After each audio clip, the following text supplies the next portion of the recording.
more people died from drug overdoses in 1 year than in the entire Vietnam, Iraq, and Afghanistan wars. What really drives drug abuse is trauma. And so when you reduce the trauma, you reduce their desire to escape in drugs. So how many SSRIs do we have? 15 different kinds. If you stop taking them, a lot of times the symptoms come back. They serve the pharmaceutical industry really well because these are drugs that you take for an extended period of time. We're talking about a very different model. MDMA-assisted psychotherapy. Help people deal with difficult, painful emotions that have been too difficult for them to process, to metabolize. And then also to be reinforced the sense of connection and unity. And from that, come to a deeper way of addressing the world's problems. I think the public education is the most important thing to prepare people ahead of time for the mainstreaming of psychedelic medicine.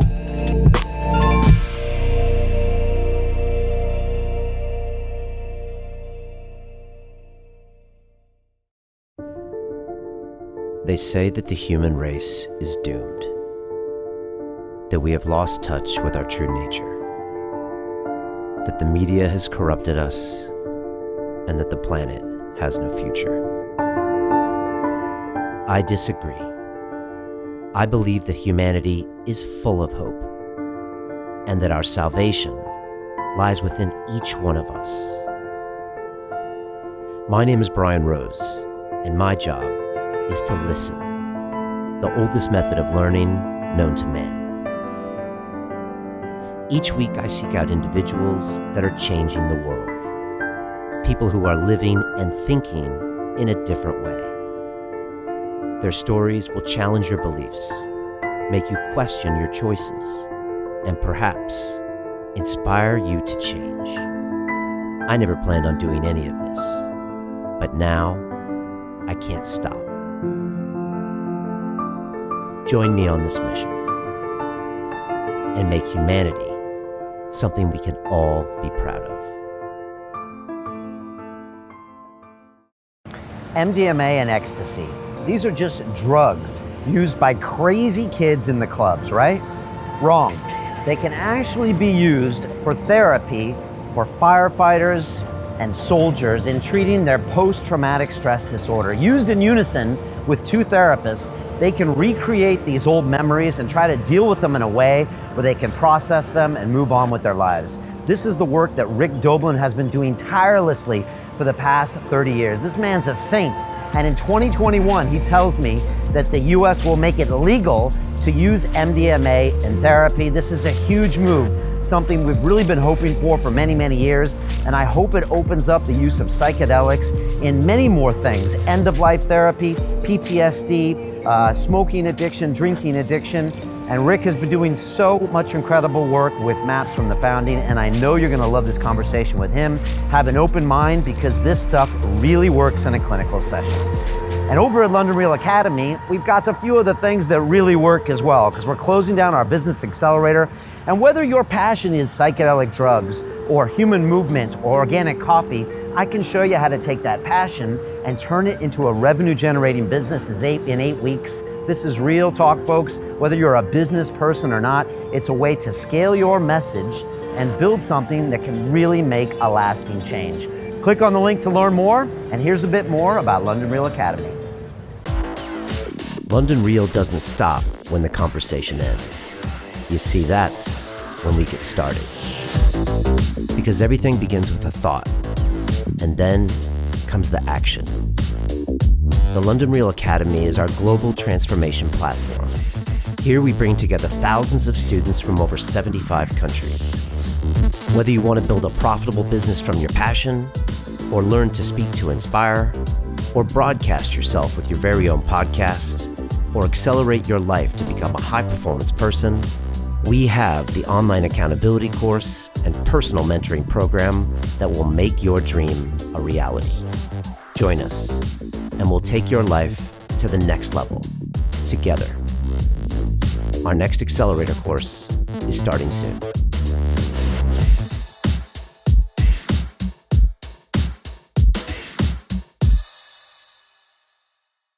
This is London Real. I am Brian Rose. My guest today is Rick Doblin, the founder and executive director of MAPS, the Multidisciplinary Association for Psychedelic Studies. You got that, good. Got that. Your goal is to help develop context for the legal use of psychedelics and marijuana.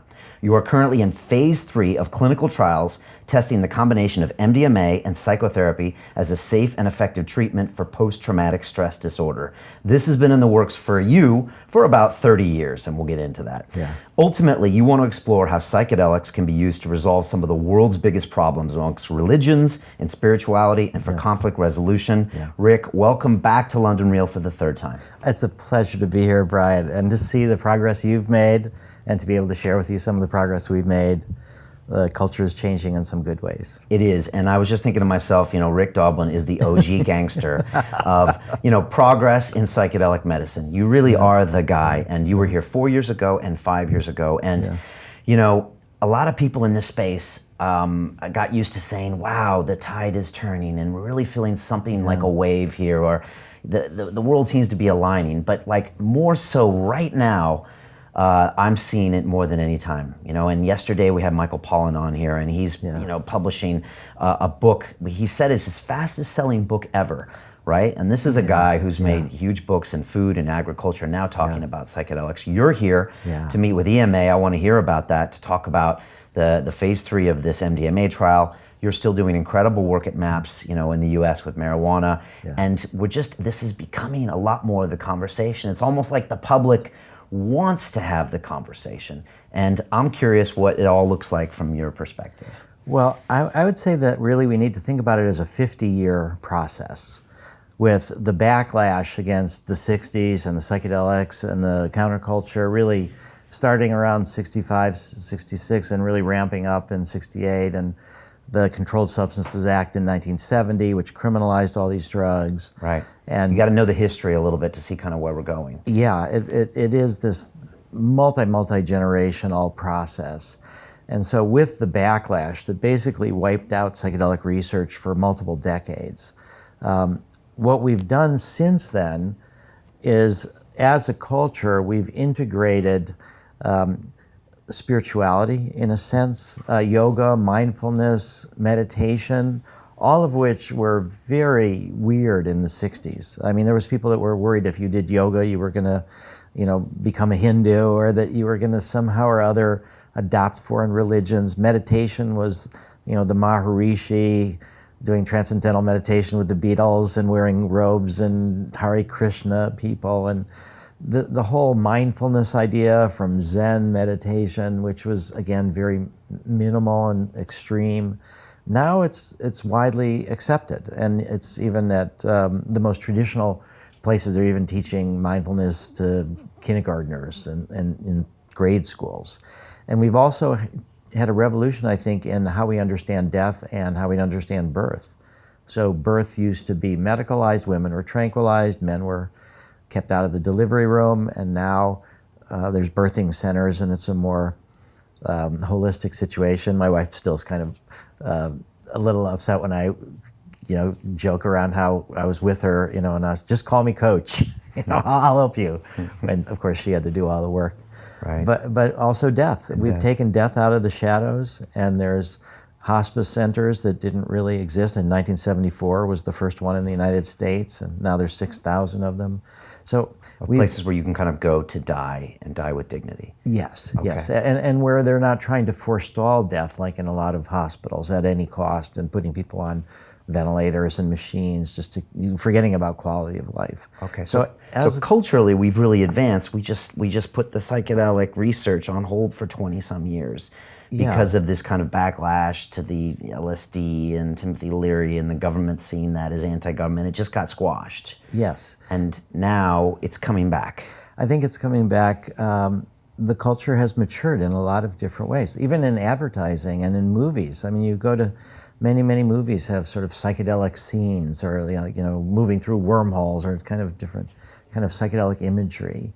And so now the need is greater, because in our culture we have a retreat to fundamentalism and a fear of the other, and incredible cruelty and dismissal of the other, and shutting the doors of America to refugees, and the way in which internet and global communications have caused different cultures and different religions to be bumping up against each other now in ways that they weren't before, and the weaponry and the global warming.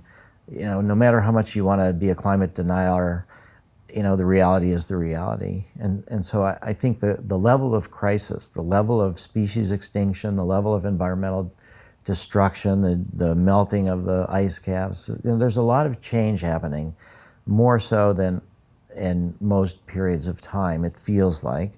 And I think people need a spiritual orientation, a sense that we're all in it together. And we're seeing some of these suicide rates going way up. We've just had a very public Anthony Bourdain suicide, and the rates are alarmingly climbing among even older people in America, which I guess is a symptom of detachment, confusion. Yeah, well, actually, there's been some studies that have looked at the counties in America. So there's states, and then they're divided up into counties. So it's and cities are within counties usually. But if you look at the counties that have the most what are called despair deaths, so that's deaths from suicide, alcoholism, and drug abuse, drug overdoses. Those counties that had the most despair deaths were more likely to have voting for Trump. So there's a way in which people are. That's a strong statement, Rick Doblin. It's a very strong. What does that mean? That means ibogaine. Okay. That means what we need to do from the psychedelic community to help out is people are adrift and their worlds are changing. And we're talking about driverless cars, and just think of all these people that are going to be out of work. We're talking about robots. We're talking about automation in different ways. And so a lot of people are insecure about the future and are running away in certain ways that are not healthy for them.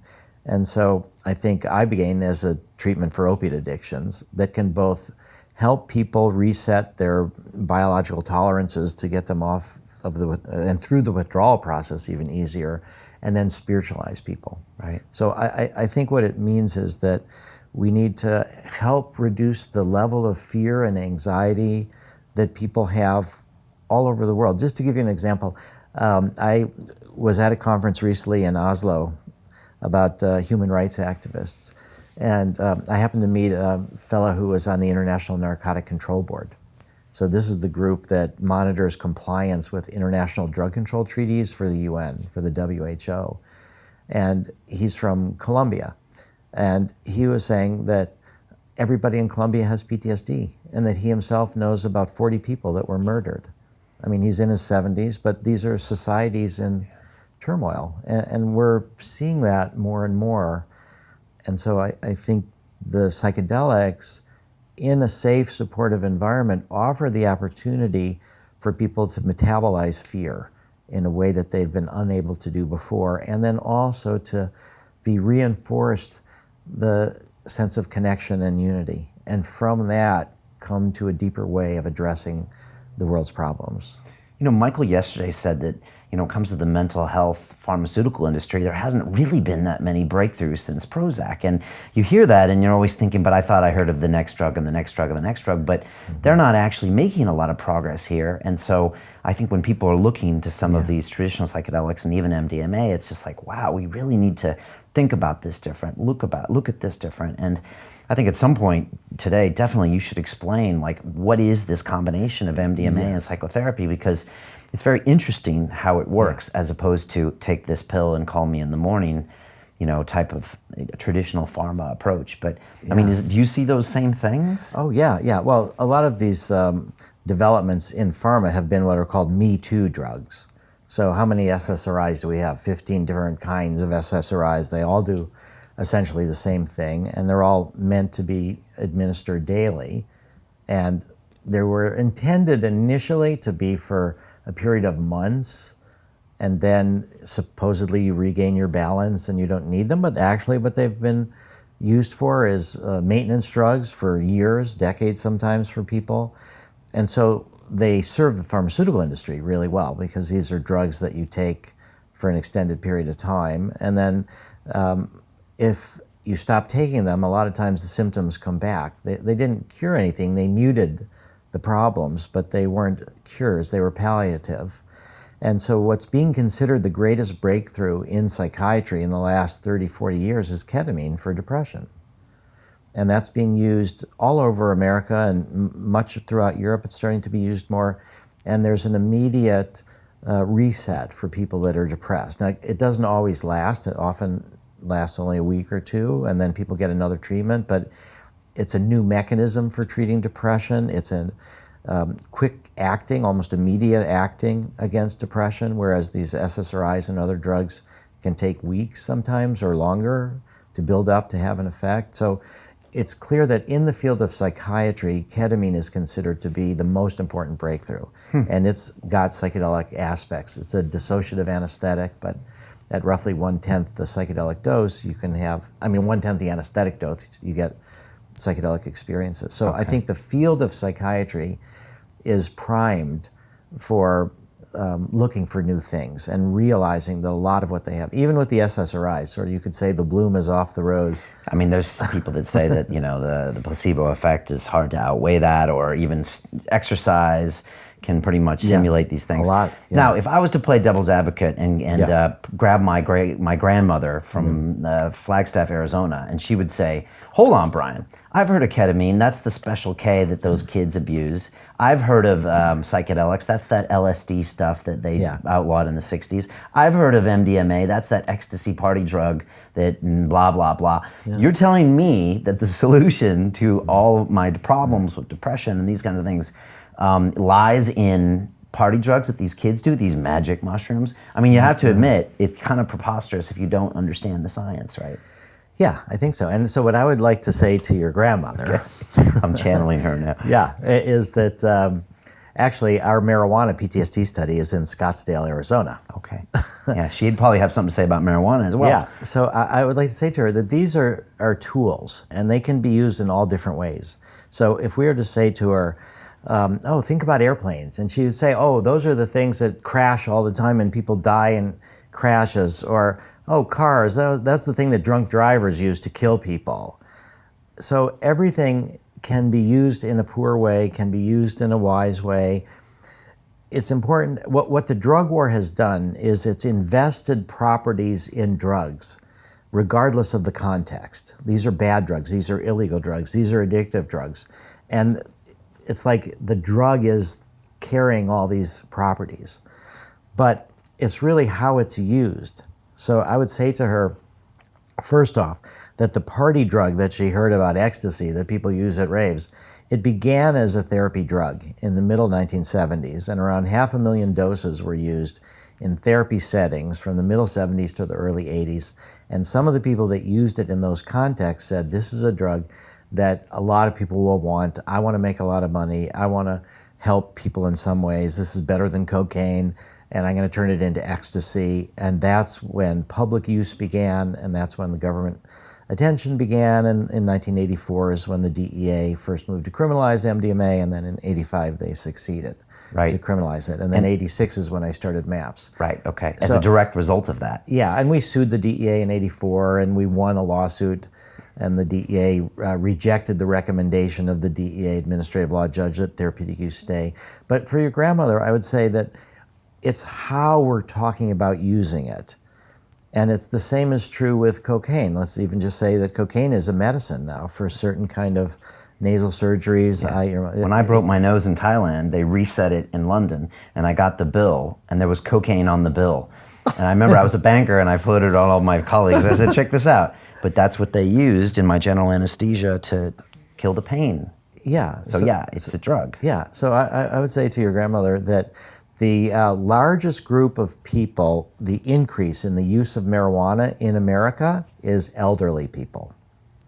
And it's for pain. And marijuana is really good for pain. Even my 88-year-old mother, who doesn't even drink, was willing to try marijuana for pain. And it was helpful to her. Okay. It was only when I was home and I could help her with it, so she didn't continue with it. But I think that for your grandmother, what we need to do is try to help her understand context, how these, and that we're talking about a very different model than either pharmaceutical medicines or recreational drugs. And so the context that we're talking about is really MDMA-assisted psychotherapy or psilocybin-assisted psychotherapy. Ketamine is not so much, because ketamine is being considered as a pharmacological drug. It would be more effective, I think, if it were administered with psychotherapy, but it does have a pharmacological effect.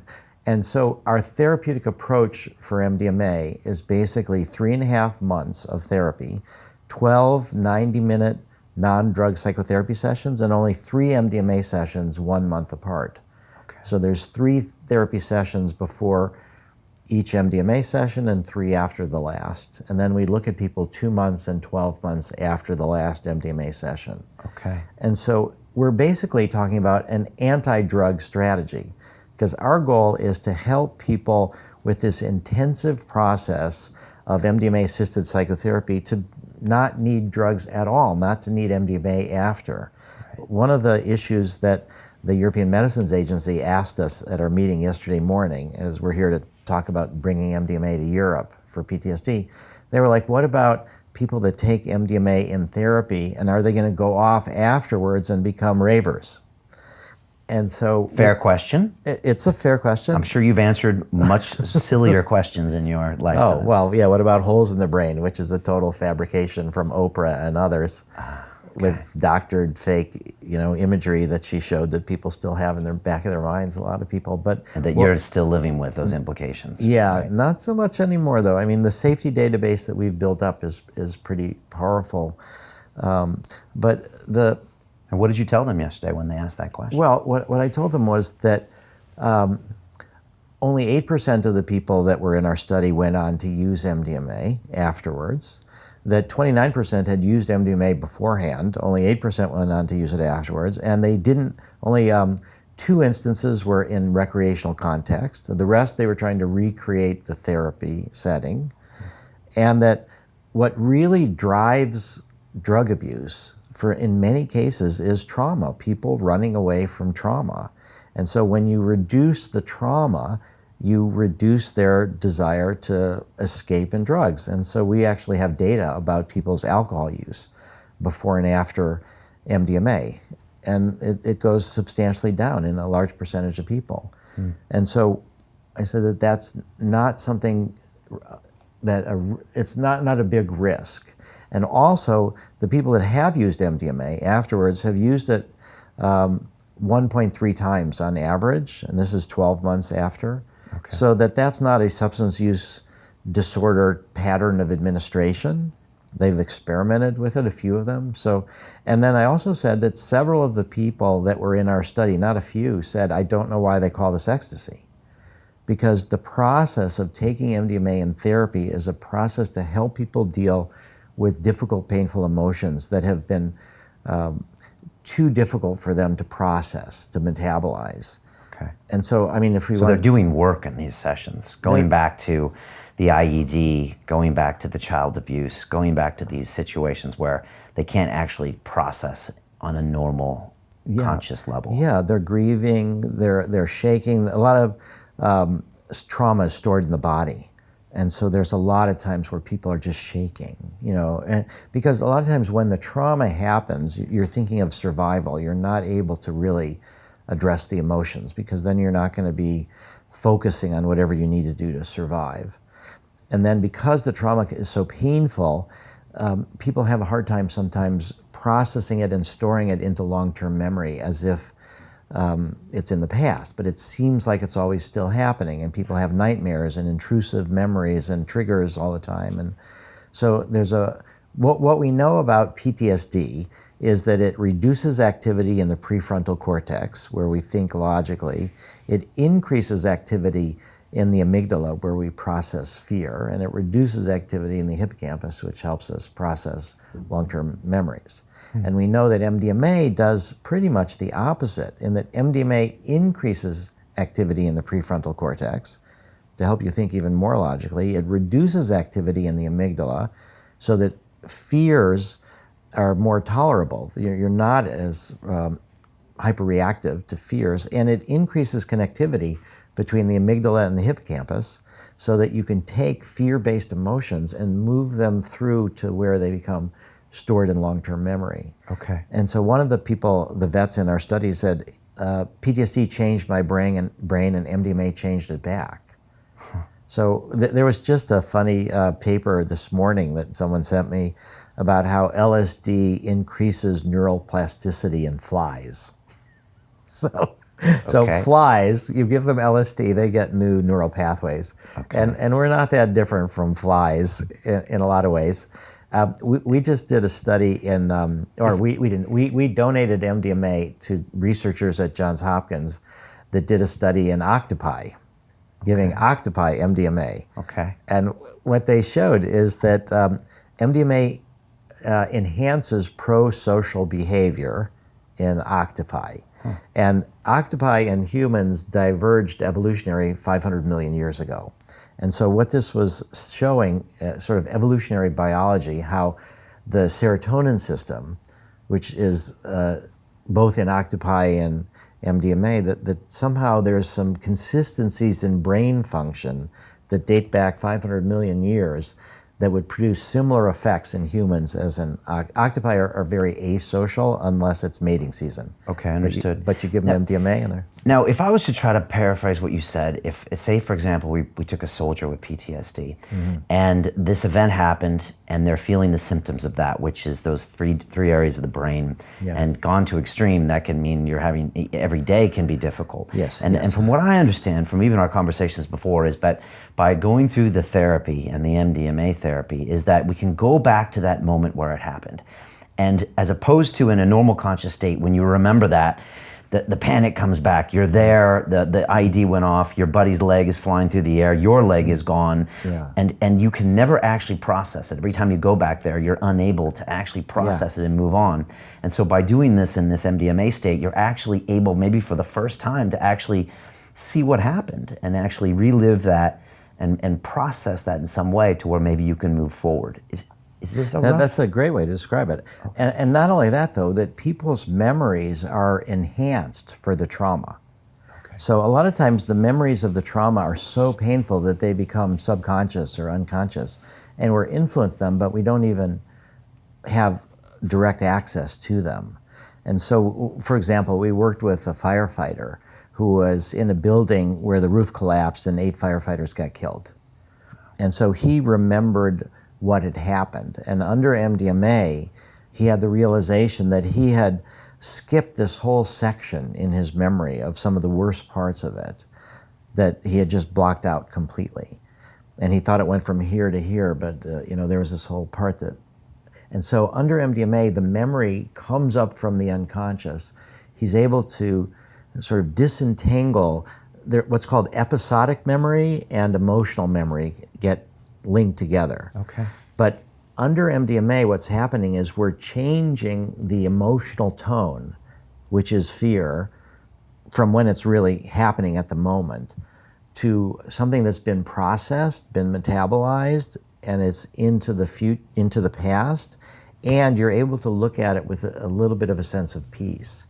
And so it's also called, neuroscience is called fear extinction and memory reconsolidation.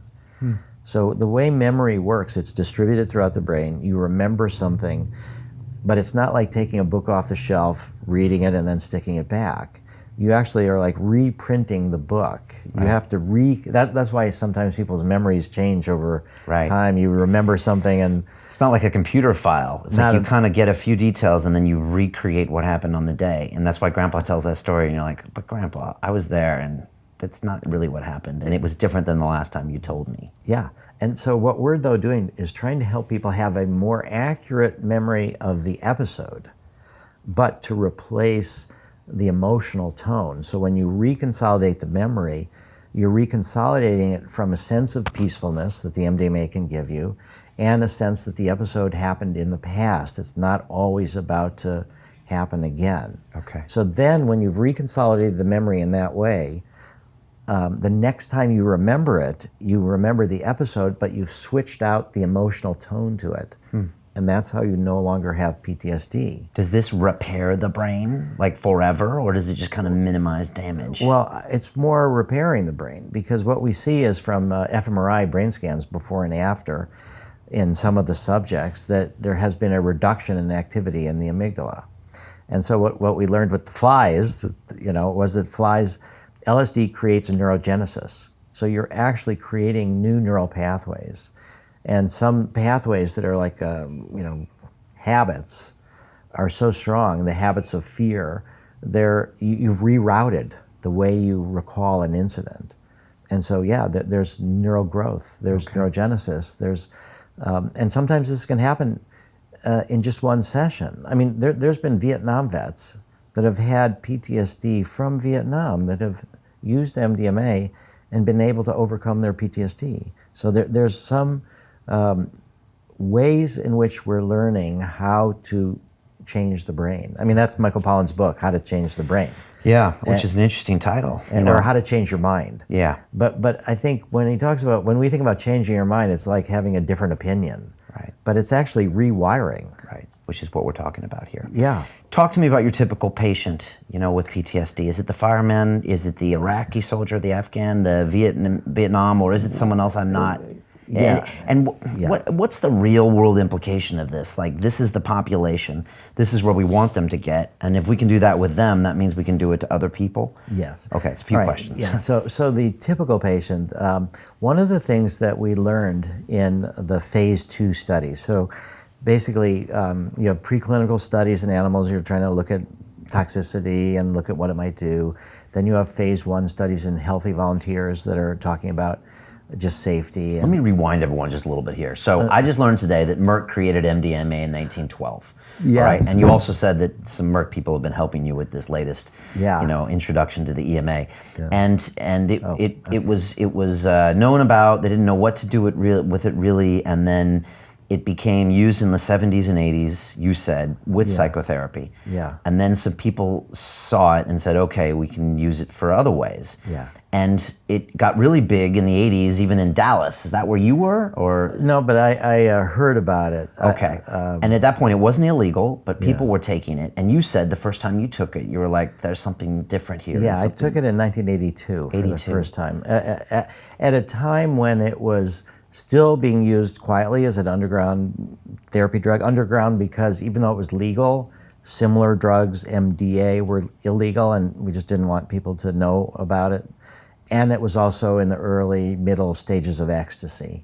So I learned about it when it was clearly doomed, because of this growing. But it was invented in 1912 as a way for Merck to get around a patent of another competitor. So they were looking for a different synthetic route to a certain drug. And MDMA just happened to be one of the steps along the way. Okay. So they had no idea what they had. And they didn't do any research with it until 1927. Around the time they're starting to think about their patent rights and it's expiring. And they did a bunch of studies in animals. And it didn't seem interesting. And they the animals were like, whoa, I feel much closer to my fellow rat. And the human studies? They didn't do any human studies. Okay, then the next we hear about it is 1953. With the U.S. Army Chemical Warfare Service, and they were looking for mind control drugs, and they did a test of 8 drugs for toxicity, and this is kind of a good way to think about MDMA, because it was 8 drugs in a sequence. One side was mescaline from peyote, and the other side was methamphetamine. And so MDMA is chemically kind of halfway between methamphetamine and mescaline, but different than each one. So you get the alertness and the energy from methamphetamine, but without the jitteriness, without the sense I've got to clean up the house, spotless. But you also get the openness of the mescaline without the ego dissolution, without a lot of the visuals of a high dose psychedelic. Okay. So you kind of get the openness and the energy, but with peacefulness, the openness without ego dissolution. So this was the Army Chemical Warfare Service, and that was classified though. And they decided, for whatever reason, that as far as we can tell, they didn't do any human studies with MDMA, and that was classified until 1972. Okay. But what happened in 1970 was the backlash against the counterculture and the use of psychedelics, and a drug called MDA, methylene dioxyamphetamine, which was called the miracle drug of America or the love drug. It was criminalized as well. And so at the time, the prohibitionists could only criminalize specific drugs. Okay. So if you could take a specific drug and modify it, then suddenly it's legal. Okay. Was MDA similar to MDMA? Yes. Yeah. Okay. Yeah. It's chemically so. I mean, Okay. again, MDA is more psychedelic than MDMA. Okay. So what you start having is chemists looking for new drugs that are similar to illegal drugs that then would be legal. Right. And so MDMA gets rediscovered by Sasha Shulgin. Okay. And so Sasha, though, was very interested in providing tools for mind expansion and for psychotherapy. And so he had a process where he would develop a drug, he would share it with his wife, Anne. If they liked it, then they had a group of 12 people that they would give it to. And then they would try to get all these different opinions about the drug. And then if there was a generally favorable opinion or a remarkable opinion, as there was for MDMA, then it would go to a fellow named Leo Zeff, who was what we called the secret chief. So he was the leader of the underground psychedelic therapy movement. And he was a clinical psych PhD, and he was about to retire when Sasha came up to him and said, hey, there's this new drug, MDMA. And so he came out of retirement to train hundreds of psychiatrists and psychotherapists in the use of MDMA and to work with thousands of patients. And this is all in California, I'm guessing. California, but all over, but mostly in California. Okay. Yeah. And so from that, it kind of escaped. Michael Klueg was the actual person that tried to develop it as ecstasy from Dallas. And what was that transfer from MDMA to ecstasy? What was that all about? Was that a marketing play? Or was that... Yeah, it was a marketing play. Okay. And also there was a fundamental recognition that these drugs, they were all hurting in different ways. Some of us have clinical diagnoses and some of us don't, but we're all suffering. We could all need more, growth in different ways. And the recognition also that recreational use, in the best use of the word, recreation, relaxation, it's healing as well. Right. People forget about that sometimes, right? Oh, they're like, yeah. if you're using it for fun or recreation, then it's by definition bad. It's almost like this puritanical version of what's okay for a human. And so that's a weird thing. Even a lot of people in the psychedelic movement are quick to say, it's not fun, so that means it's okay, which is almost ridiculous in itself. Completely. I mean, like, for example, you go to Burning Man, or you go to these festivals where people are doing psychedelics and dancing all night, or raves. We hear a lot of stories about how people did profound healing of different issues while they're on the dance floor, working through things. Yeah, the recreational, the way in which it's been denigrated has been in the service of prohibition. And in the service of justifying why we're throwing all these people in cages for trying to market something that so many people want. Right.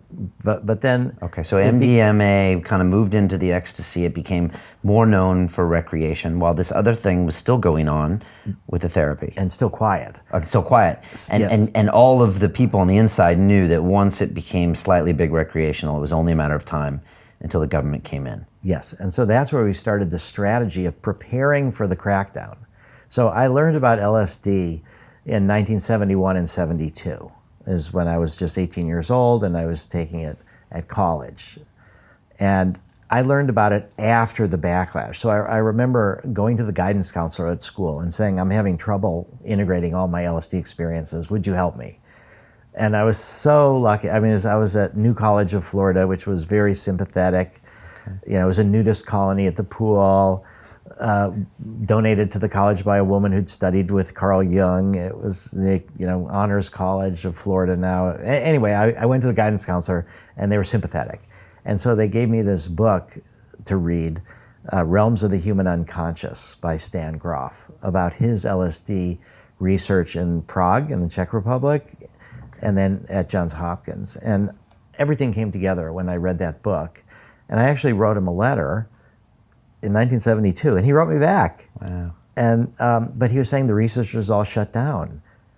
And so I felt like I had learned about LSD after the backlash. And so learning about MDMA in '82 before the backlash gave me an idea that there's things we can do when the drug is legal, people that you can introduce it to, ways in which you can talk in public without risk, that we could educate people and seed people in psychiatry, in spirituality, in the media, to help them have these experiences in a legal way so that when the crackdown came, we would be prepared. And so what happened was we even did an experiment, a phase 1 dose response safety study on Stinson Beach north of San Francisco with doctors and everybody. We kept it completely quiet. It's in the 80s. It's in the 80s, yeah. It was in 84.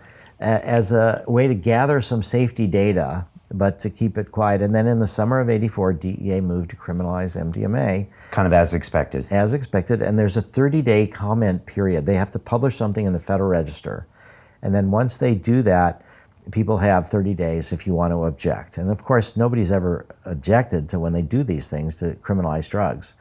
Because the drug dealers don't usually put their hands up. No, but then we were able to do that. So I went to Washington and filed with just a few days left in these 30 days with major support from leading psychiatrists from Harvard Medical School, from a big DC law firm working for us for free.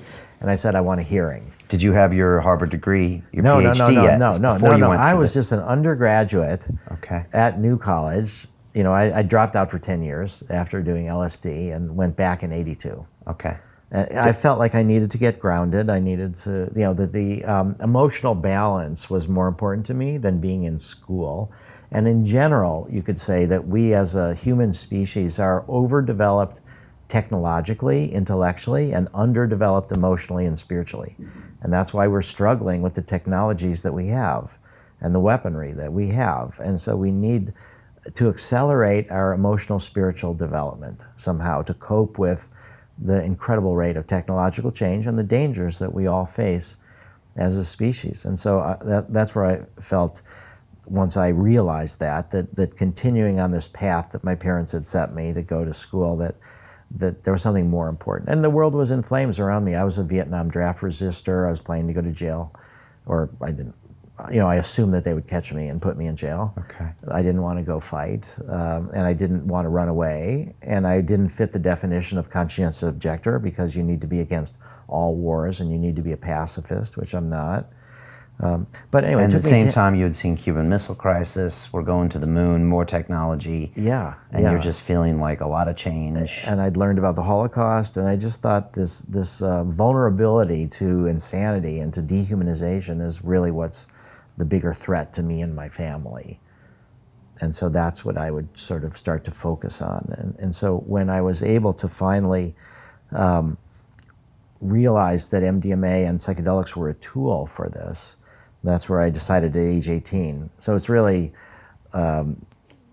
a lot more years than 32 years since I started MAPS. It's a 50-year plan. I mean, you talk about this plan, and I think people can appreciate this, Rick. I mean, you talk about this plan. This is coming up on 40 years, your plan. Yeah. And like, you see Rick, and he's got the biggest smile. 45 years. 45 years. Yeah, he's the warmest guy. Yeah. And yet you've got like one of the longest games that is imaginable. I mean, I'm guessing you thought it might not take this long. I wasn't sure how long it would take, but the key thing, and why I've been thinking a lot about how I've been able to sustain it for so long. Yeah, yeah, it's a long time. And the key part was it didn't matter if it worked. I had to separate out the goal from the struggle. And we talk about that. It's about the journey, not the destination. So for me, because there was so much opposition, and because I thought the world is nuts and the survival, depends upon us developing these tools for emotions and breaking multi-generational traumas and helping people not dehumanize others. I just felt like this was the best thing I could do with my life. Right. And regardless of the goal. Regardless of if it ever worked or not. And so trying to find satisfaction in effort rather than outcomes. There was one point I got... easier said than done. Oh, completely. There was one time I was so frustrated, though. This was like one of the worst times. I was so frustrated. I said, 90s? This was in the middle 90s, and all this holes in the brain and everything was, accelerating. And so I just had to take a week off, and I painted my house. And that was like really good. I thought, oh my God, I can do something and the world changes just like that. And so after a week of painting my house, I was like, okay, I'm back. I got my mood back. Now I'll go focus on psychedelics. Wow. Well, that's good to know you're human in that sense. Yeah. And so I think what happened then was in this, when we surfaced to try to argue with the DEA, they had no knowledge of the therapeutic use of MDMA. We took them completely by surprise. Yeah. And consequently, because of all the people that we had willing to testify, we were winning in the court of public opinion. There's a brother, David Steindl-Rast, who's a Roman Catholic mystic, and he took MDMA in the monastery for meditation, and was willing to speak about it. So in 1985 was the first major media in Newsweek, and he was quoted. Wow. And saying that people go to the monastery to spend decades trying to feel the way that MDMA can help you to feel. And then we had Rabbi Zalman Schachter, who was a Jewish mystic, and he was in the Washington Post article, and he said MDMA is like the Sabbath. Strong. Yeah. And so where's the DEA at this point now with cocaine wars? And I'm guessing as an entity, it's getting bigger and bigger and bigger. And is this drug war on American consciousness at this point? A lot, yeah. Because what we see now, I mean, the tragedy is that last year, more people died from drug overdoses in 1 year than in the entire Vietnam, Iraq, and Afghanistan wars.